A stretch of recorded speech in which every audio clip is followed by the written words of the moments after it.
But first we'll take a look at the Sunday papers around the country and welcome Jonathan Swan to Insiders. And it does seem that the unemployed, or some of them, might have to prepare for a longer day. Yeah, so this is the front page story in the News Corp papers. The headline is "No Travel, No Dole," and it's job seekers who refuse work because it's too far to travel. They won't be allowed to do that anymore. There's currently a rule that if it's further than 90-minute commute, they can turn down the job on those grounds. And Kevin Andrews, the Social Services Minister, has sort of been drip-feeding these reforms to welfare, and this is obviously one that he's thought is a populist idea and one that people will think, yeah, no, that kind of makes sense. And Nikki, there's a second aspect to this one as well.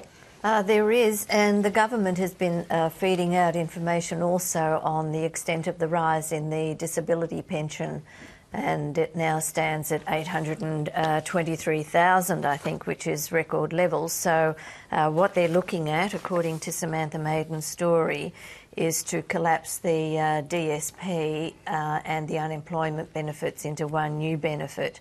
There will be a bit of extra money for DSP recipients, but perhaps not at the same level as it is now. So there's a clear recognition that they're going to have to rein in some of this spending if they're to make any savings at all. So where would the savings be made then? It would mean ultimately less money for those on disabled pensions. That's what it looks like, although it's not going to affect people who are on DSP at the moment, but any new payments that are made. And how do you think both those reforms will go over?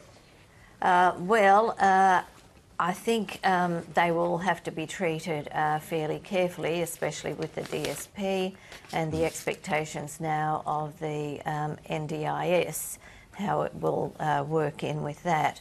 But I think there is general recognition that the DSP has been growing too fast. It maybe is too readily accessed, and they're saying that the areas where most of the increase is occurring is for psychological and psychosocial problems and not necessarily physical disabilities, so they want to try and tailor that.